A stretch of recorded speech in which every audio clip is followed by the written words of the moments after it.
Hello बेटे, किवें हो तुसीं सारे? ठीक हो ना? मैं तुहाडी रेनू मैम बेटे ते तुहाडा वैलकम करदी हाँ अपनी इकनॉमिक्स की क्लास दे विच ते अपने चैनल क्वालिटी एजुकेशन मोगा ते बेटे मैं तुहानू ना aggregate demand and aggregate supply के बेसिक कॉन्सैप्ट सारे समझा चुकी हाँ। आपां वीडियो अपलोड कर चुके हैं, होपफुली तुसीं उन्हां नू समझ लिया होना है। तो आपां उस तो अगे अज 4 मार्क्स वाले very very important question of deficient demand and access demand, मतलब वो बेस्ड है ना ये aggregate demand and aggregate supply ते वो करन जा रहे हैं। And I dad sure that मैं थानू प्रॉमिस कर दी कि इन्हां दे विच्चों जिहड़े क्वेश्चनस हैगे आ, मतलब घट मंग या अभावी मंग ते वध मंग या अत्यधिक मंग जी एक्सैस डिमांड क्वेश्चन जोड़ा एग्जाम के जरूर होगा बेटे। मैं ट्राई करूँगी कि तुहानू अज मैं 4 कॉन्सैप्ट दसा ये चारे वेरी इंपॉर्टेंट क्वेश्चन है। मतलब अभावी मंग का, वध मंग का, इनफ्लेशनरी गैप का ते डिफ्लेशनरी गैप का। ओके बेटे, तो सारे एक दूसरे नाल रिलेटिड हैगे आ, इंटरकनैक्टिड हैगे आ।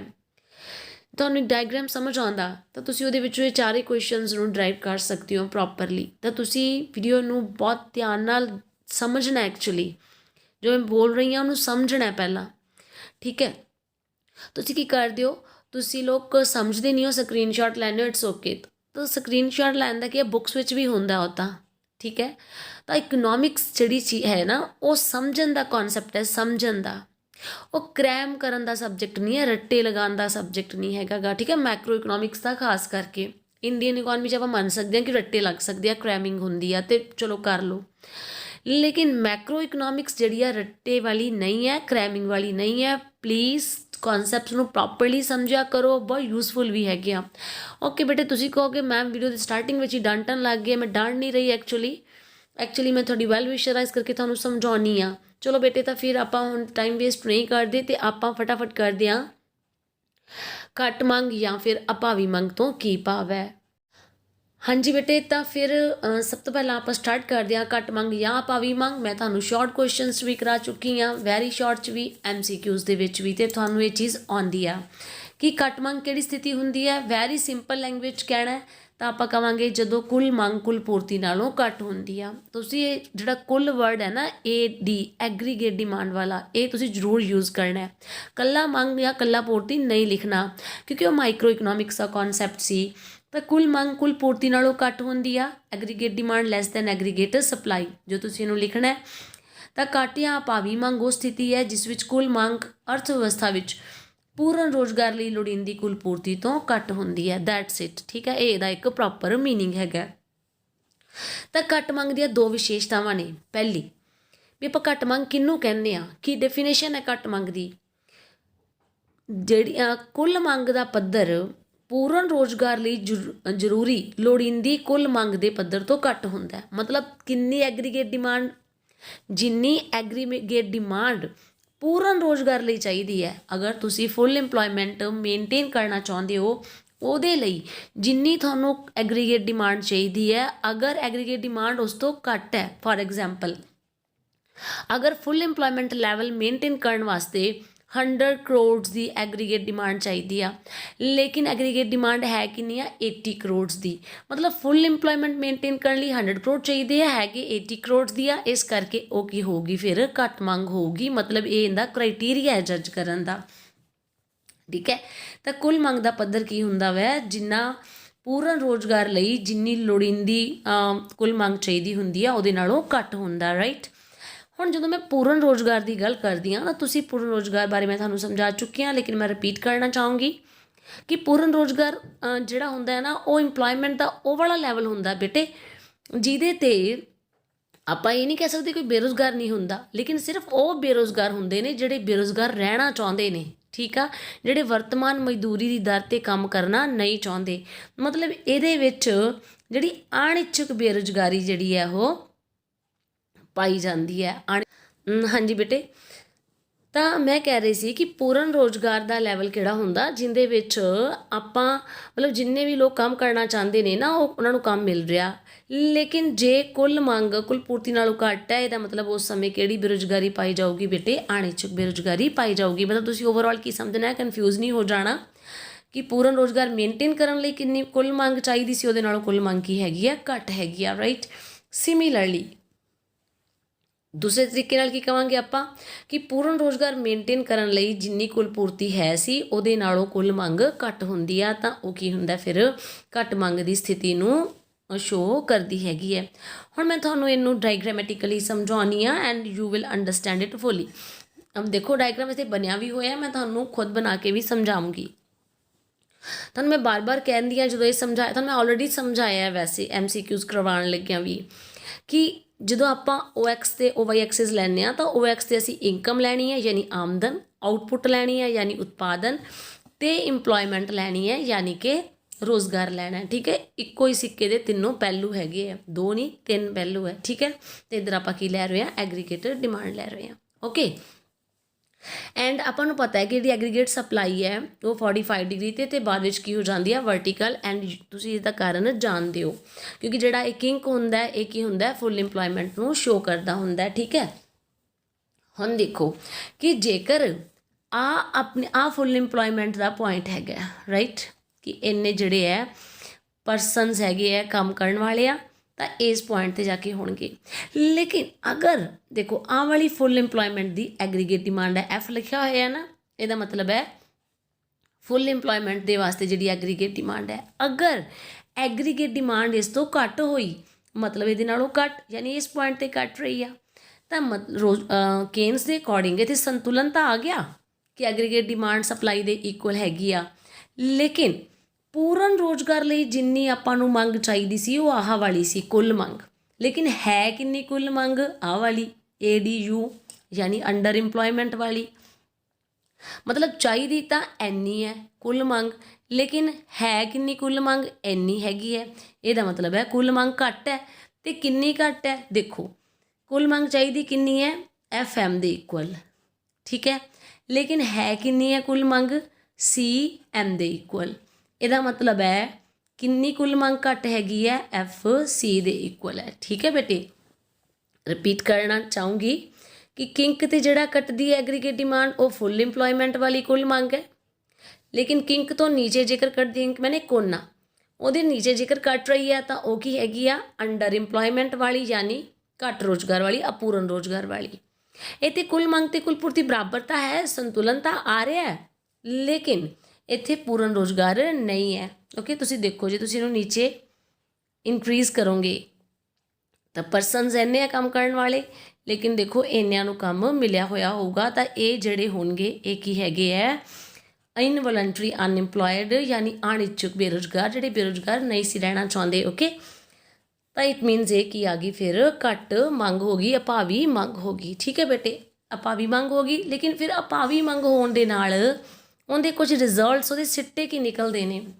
ਓਬਵੀਅਸਲੀ ਘੱਟ ਮੰਗ ਜਿਹੜੀ ਹੈ ਨਾ ਉਹਦੇ ਕਾਰਨ ਕੀ ਹੋਊਗਾ, ਸਾਧਨਾਂ ਦਾ ਪੂਰਨ ਉਪਯੋਗ ਨਹੀਂ ਹੋਊਗਾ। ਆਹ ਦੇਖੋ, ਆ ਵੀ ਤਾਂ ਸਾਧਨ ਹੈ, ਲੇਬਰ ਵੀ ਤਾਂ ਪ੍ਰੋਡਕਸ਼ਨ ਦਾ ਸੋਰਸ ਹੈ ਨਾ, ਤਾਂ ਉਹ ਬੇਰੁਜ਼ਗਾਰ ਬੈਠੇ ਹੋਏ ਹੈ, ਸਾਧਨਾਂ ਦਾ ਪੂਰਾ ਉਪਯੋਗ ਨਹੀਂ ਹੋਊਗਾ, ਜਿੰਨੀ ਯੂਟੀਲਾਈਜੇਸ਼ਨ ਕੀਤੀ ਜਾ ਸਕਦੀ ਹੈ ਰਿਸੋਰਸਿਸ ਦੀ ਉਸ ਤੋਂ ਘੱਟ ਹੋਊਗੀ। ਠੀਕ ਹੈ, ਉਤਪਾਦਕ ਵਸਤੂਆਂ ਦਾ ਜਿਤਨਾ ਸਟਾਕ ਕਰਨਾ ਚਾਹੁੰਦੇ ਆ ਉਸ ਤੋਂ ਵੱਧ ਉਹਨਾਂ ਨੂੰ ਸਟਾਕ ਕਰਨਾ ਪਊਗਾ, ਕਿਉਂਕਿ ਸਪਲਾਈ ਜਿਹੜੀ ਆ ਜ਼ਿਆਦਾ ਹੈ, ਕੁੱਲ ਸਪਲਾਈ ਕੁੱਲ ਪੂਰਤੀ, ਲੇਕਿਨ ਕੁੱਲ ਮੰਗ ਕੀ ਹੈਗੀ ਹੈ, ਘੱਟ ਹੈ, ਤਾਂ ਸਟਾਕ ਕਰਨਾ ਪੈ ਜਾਣਾ ਹੈ। ਜਦੋਂ ਉਤਪਾਦਕਾਂ ਕੋਲੇ ਅਣਚਾਹਿਆ ਅਨਵਾਂਟਡ, ਮਤਲਬ ਉਹ ਸਟਾਕ ਕਰਨਾ ਨਹੀਂ ਚਾਹੁੰਦੇ ਸੀ, ਲੇਕਿਨ ਉਹਨਾਂ ਕੋਲੇ ਸਟਾਕ ਇਕੱਠਾ ਹੋ ਗਿਆ, ਹੁਣ ਅਗਲੇ ਸਾਲ ਫਿਰ ਉਹ ਉਤਪਾਦਨ ਘੱਟ ਕਰਨਗੇ, ਯਾਨੀ ਪਹਿਲਾਂ ਯੂਟੀਲਾਈਜੇਸ਼ਨ ਨਹੀਂ ਹੋਈ ਰਿਸੋਰਸਿਸ ਦੀ, ਫਿਰ ਸਟਾਕ ਰੱਖਣਾ ਪੈ ਗਿਆ, ਤੇ ਫਿਰ ਨੈਕਸਟ ਈਅਰ ਵੀ ਉਤਪਾਦਨ ਘੱਟ ਕਰਨਗੇ। ਜਦੋਂ ਉਤਪਾਦਨ ਘੱਟ ਕਰਨਗੇ ਤਾਂ ਯੋਜਿਤ ਕੁੱਲ ਪੂਰਤੀ ਯਾਨੀ ਜਿੰਨੀ ਕੁੱਲ ਪੂਰਤੀ ਅਗਲੇ ਸਾਲ ਕਰਨੀ ਸੀ ਉਹ ਵੀ ਘੱਟ ਹੋਏਗੀ, ਮਤਲਬ ਉਤਪਾਦਨ ਘੱਟ ਹੋਏਗਾ। ਜਦੋਂ ਹੁਣ ਨੈਕਸਟ ਈਅਰ ਉਤਪਾਦਨ ਘੱਟ ਹੋਏਗਾ, ਆਮਦਨ ਘੱਟ ਹੋਏਗੀ, ਤੇ ਰੋਜ਼ਗਾਰ ਵੀ ਫਿਰ ਘੱਟ ਹੋਏਗਾ। ਇਹਦਾ ਮਤਲਬ ਹੈ ਇਹਦੇ ਸਾਰੇ ਬੈਡ ਐਡਵਰਸ ਇਫੈਕਟ ਹੀ ਪੈਂਦੇ ਨੇ ਬੇਟੇ, ਯਾਨੀ ਘੱਟ ਮੰਗ ਦੇ ਸਿੱਟੇ ਵਜੋਂ ਕੀ ਹੁੰਦਾ ਹੈ, ਉਤਪਾਦਨ ਆਮਦਨ ਵੀ ਘੱਟ ਜਾਂਦੀ ਹੈ, ਉਤਪਾਦਨ ਵੀ ਘੱਟ ਜਾਂਦਾ ਹੈ, ਤੇ ਰੋਜ਼ਗਾਰ ਵੀ ਘੱਟ ਜਾਂਦਾ ਹੈ। ਤੁਸੀਂ ਇਸ ਚੀਜ਼ ਨੂੰ ਪ੍ਰੋਪਰਲੀ ਯਾਦ ਕਰ ਲੈਣਾ, ਅੰਡਰਸਟੈਂਡ ਕਰ ਲੈਣਾ ਹੈ ਕਿ ਘੱਟ ਮੰਗ ਦੇ ਕਿਹੜੇ ਕਿਹੜੇ ਰਿਜ਼ਲਟਸ ਨਿਕਲਦੇ ਆ ਬੇਟੇ। हाँ जी बेटे, तो हुण एक क्वेश्चन कंप्लीट हो गया। तुसीं जदों भी तुहानूं एग्जाम दे विच डेफिशिट डिमांड का डेफिशिएंट डिमांड का क्वेश्चन आ जाऊगा, तो तुसीं उहदा मीनिंग लिखोगे, आइडेंटिटी लिख दोगे, है ना, उहदियां 2 करैक्टरिस्टिक्स लिख के डायग्राम बनाओ, एक्सप्लेन कर दो, तो उहदे सिट्टे लिख दिया जे पुछे जाते हैं। कल्ले रिजल्ट्स भी आ सकते हैं 2 मार्क्स के विच, ठीक है। लेकिन एक क्वेश्चन होर इहदे अंदर छिपिया होया है, तो क्वेश्चन किहड़ा हैगा, डिफ्लेशनरी गैप दा बेटे, ठीक है। तुहानूं कल्ला डिफ्लेशनरी गैप भी आ सकदा कि असफीतिक अंतराल तो की भाव हैगा। जो तुसीं असफीतिक अंतराल बारे लिखोगे तो पहलां तुसीं अभावी मंग दा मीनिंग ही लिखोगे, घट मंग दा मीनिंग लिख के आइडेंटिटी लिखोगे भी कुल मंग कुल पूर्ति नालों घट हुंदी आ। हुण फिर हुंदा की आ, जिहड़ी घट मंग हुंदी आ ना जदों, तो उहदे विच असफीतिक अंतराल छुपिया होया हुंदा, राइट। हुण ये मैं तुहानूं समझाया कि जदों घट मंग हुंदी आ उहदे नाल उत्पादन घट हुंदा, आमदन घट हुंदी आ ते रोज़गार भी घट हो जांदा। तो इनू कहंदे आ डिफ्लेशन, यानी मंदी आ गई, यानी असफीति आ गई, ठीक है। विस्फीति भी कह दिंदे आ पंजाबी दे विच। जे तुहानूं कल्ला असफीति कहा जाता है भी विस्फीति या असफीति तो की भाव है, मतलब वही है भी कुल मंग जिहड़ी है पूर्ण रोज़गार लई लोड़ींदी कुल पूर्ति नालों घट हुंदी आ, ठीक आ। यानी पूर्ण रोज़गार बनाए रखण लई जिन्नी कुल मंग या जिन्नी कुल पूर्ति चाहिदी आ, असल च कुल मंग उहदे नालों घट हुंदी आ, ठीक आ। लेकिन हुण आपां इहनूं मैजर किवें करना है, जिहड़ा डिफ्लेशनरी गैप है तुसीं उहनूं मैजर किवें करोगे, मापोगे किवें, डिस्क्राइब किवें करोगे बेटे। सेम डायग्राम जो आप हुणे बनाया सी, वी विल मेक दैट। तुसीं बस एक्सप्लेन डिफरेंट वे नाल कर देना। सेम डायग्राम है ना, देखो एग्रीगेट सप्लाई पहला 45 ते फिर वर्टिकल हो जाती आ, ये उहदा किंक आ, फुल इंपलॉयमेंट का लैवल आ। एग्रीगेट डिमांड फुल इंपलॉयमेंट वाली आ, लेकिन घट मंग किन्नी आ, एग्रीगेट डिमांड उहदे नालों घट आ, ठीक आ। हुण जिहड़ी आ वाली चीज़ है इन्नी आ वाली, यही की हैगी है बेटे डिफ्लेशनरी गैप हैगा। मतलब चाहिदी कुल मंग इन्नी है लेकिन असल च इन्नी है, तो ये किहड़ा गैप है, ये डिफ्लेशनरी गैप है बेटे, ठीक है। वही डायग्राम है लेकिन कहण दा तरीका डिफरेंट है। देखो असफीतिक अंतराल नूं पूर्ण रोज़गार लई लोड़ींदी प्लैंड आयोजित कुल मंग ਅਤੇ ਅਪੂਰਨ ਰੋਜ਼ਗਾਰ ਨਾਲ ਸੰਬੰਧਿਤ ਆਯੋਜਿਤ ਕੁੱਲ ਮੰਗ ਦੇ ਅੰਤਰ ਦੁਆਰਾ ਮਾਪਿਆ ਜਾਂਦਾ ਹੈ। यानी कि फुल एम्प्लॉयमेंट वाली कुल मंग माइनस अंडर एम्प्लॉयमेंट वाली कुल मंग, फुल एम्प्लॉयमेंट वाली कुल मंग माइनस, यानी यह माइनस कर दो अंडर एम्प्लॉयमेंट वाली कुल मंग, जिहड़ा अंतर आऊगा जिहड़ा इत्थे आ गया यानी कि जी के, राइट। तो वह अपने कोले की आ गया, डिफ्लेशनरी गैप आ गया, वसफीतिक अंतर आ गया बेटे, ठीक है। बुक्स तुहाडे कोल हैगियां ने, समझा मैं तुहानूं दिता है, तुसीं इत्थों रीड भी कर सकते हो, लेकिन जिन्ना मैं तुहानूं कहा उस तरीके नाल ही तुसीं लिखना है।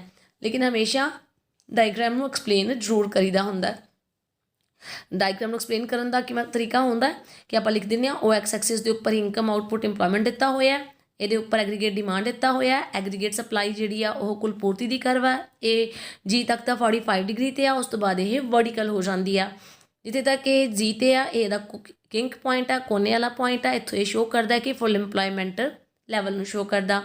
ਜਿਹੜੀ ADF ਆ ਉਹ ਐਗਰੀਗੇਟ ਡਿਮਾਂਡ ਦੀ ਫੁੱਲ ਇੰਪਲੋਇਮੈਂਟ ਲੈਵਲ ਦੀ ਕੁੱਲ ਮੰਗ ਹੈ, and so on you understand ਕਿ ਵਾਟ ਆਈ ਮੀਨ ਟੂ ਸੇ। ओके, फिर थोड़े 2 4 मार्क वाले क्वेश्चन हो गए, एंड आई वॉन्ट दैट कि मैं इस वीडियो दे विच ही तुहानूं वध मंग ते इनफ्लेशनरी गैप भी करवा दा।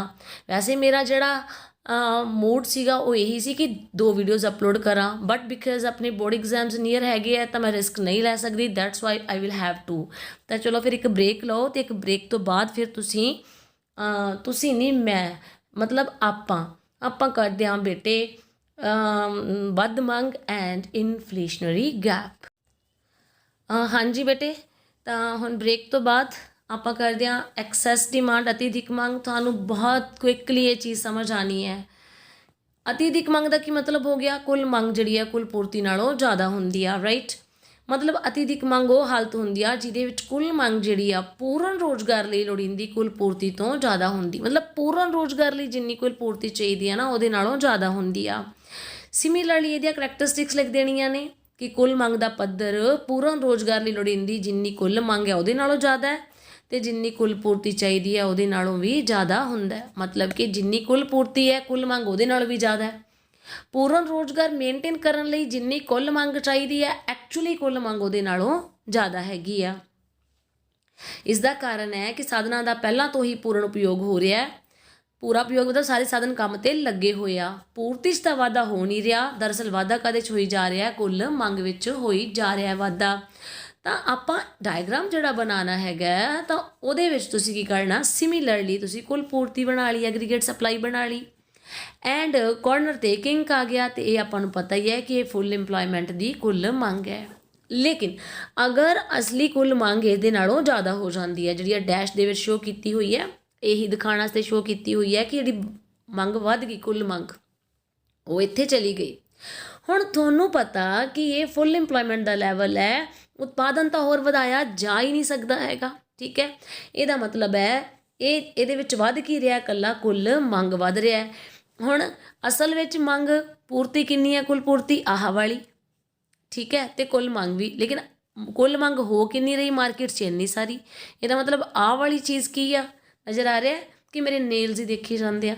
ਆਹ ਵਾਲੀ ਚੀਜ਼ ਜਿਹੜੀ ਹੈ ਦਿਸ ਇਜ਼ ਐਕਸੈਸ ਡਿਮਾਂਡ, ਯਾਨੀ ਕਿ ਇਹ ਅਤਿਅਧਿਕ ਮੰਗ ਯਾਨੀ ਅਧਿਕ ਮੰਗ ਨੂੰ ਸ਼ੋਅ ਕਰਦੀ ਹੈ। ਤੁਸੀਂ ਇਹਨੂੰ ਆਇਡੈਂਟੀਟੀ ਨੂੰ ਐ ਲਿਖ ਦੇਣਾ ADE, ਠੀਕ ਹੈ, ਜਿਹੜੀ ਆ ADE ਦਿਸ ਇਜ਼ ਤੁਸੀਂ ਇਹਨੂੰ FM ਲਿਖ ਸਕਦੇ ਹੋ ਇੱਥੇ, FM ਮਾਈਨਸ ਕਿੰਨਾ, ਜਿੰਨੀ ਫੁੱਲ ਇੰਪਲੋਇਮੈਂਟ ਲਈ ਚਾਹੀਦੀ ਆ EM, ਤਾਂ ਕਿੰਨਾ ਬਚਿਆ FE ਜਾਂ EF, what you want to say ਲਿਖ ਦੇਣਾ। ਤਾਂ ਇਹ ਕਿਹੜੀ ਹੈਗੀ ਐਕਸੈਸ ਡਿਮਾਂਡ। ਕਿੰਨਾ ਈਜ਼ਲੀ ਤੁਹਾਨੂੰ ਸਮਝ ਆ ਰਿਹਾ ਕਿ ਹੈ ਕਿੰਨੀ, ਇਹ ਮਤਲਬ ਚਾਹੀਦੀ ਕਿੰਨੀ ਹੈ, ਇੰਨੀ ਹੈ, ਕਿੰਨੀ ਕੁੱਲ ਮੰਗ ਇੰਨੀ, ਇਹਦਾ ਮਤਲਬ ਹੈ ਇਹ ਕੀ ਹੈ, ਫਾਲਤੂ, ਰਾਈਟ। ਚਲੋ ਇਹਦੇ ਪਰਿਣਾਮ, ਇਹਦੇ ਸਿੱਟੇ ਕੀ ਨਿਕਲਦੇ ਨੇ। ਇਹਦਾ ਤਾਂ ਸਭ ਤੋਂ ਖਤਰਨਾਕ ਸਿੱਟਾ ਨਿਕਲਦਾ, ਇਹਦਾ ਸਿੱਟਾ ਸਭ ਤੋਂ ਪਹਿਲਾਂ ਕੀ ਨਿਕਲਦਾ ਹੈ, ਜਦੋਂ ਕੁੱਲ ਮੰਗ ਵੱਧ ਜਾਂਦੀ ਹੈ ਨਾ, ਪੂਰਨ ਰੋਜ਼ਗਾਰ ਨਾਲ ਸੰਬੰਧਿਤ ਮੰਗ ਤੋਂ ਜ਼ਿਆਦਾ ਹੋ ਜਾਂਦੀ ਹੈ, ਤਾਂ ਉਤਪਾਦਨ 'ਚ ਤਾਂ ਵਾਧਾ ਹੁੰਦਾ ਹੀ ਨਹੀਂ। ਆ ਤੁਹਾਨੂੰ ਦੱਸ ਦਿੱਤਾ ਮੈਂ,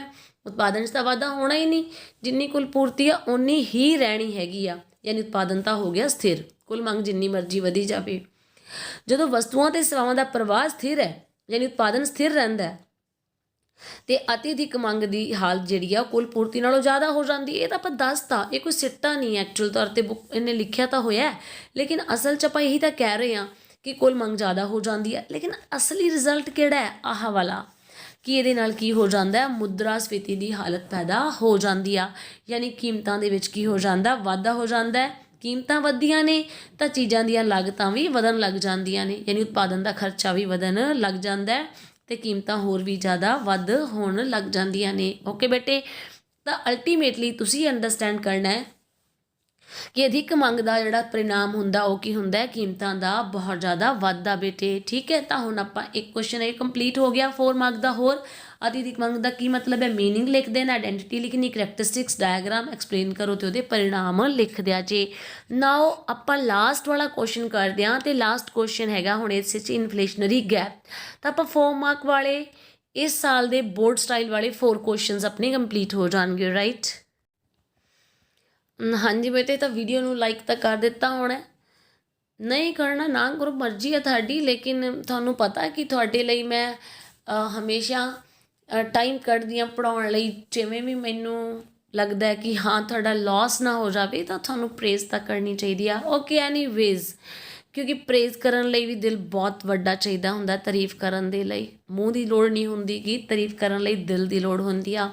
ਓਕੇ ਦੈਨ ਤੁਸੀਂ ਤਾਰੀਫ ਕਰੋ ਚਾਹੇ ਨਾ ਕਰੋ, ਤੁਸੀਂ ਲਾਈਕ ਕਰੋ ਵੀਡੀਓ ਚਾਹੇ ਨਾ ਕਰੋ, ਲੇਕਿਨ ਮੈਂ ਤੁਹਾਨੂੰ ਪੜ੍ਹਾਉਂਦੀ ਰਹੂੰਗੀ। ਐਂਡ ਆਪਣਾ ਲਾਸਟ ਕੁਐਸਚਨ ਹੈ, ਐਕਸੈਸ ਡਿਮਾਂਡ ਇੰਪਲਾਈਜ਼ ਇਨਫਲੇਸ਼ਨਰੀ ਗੈਪ।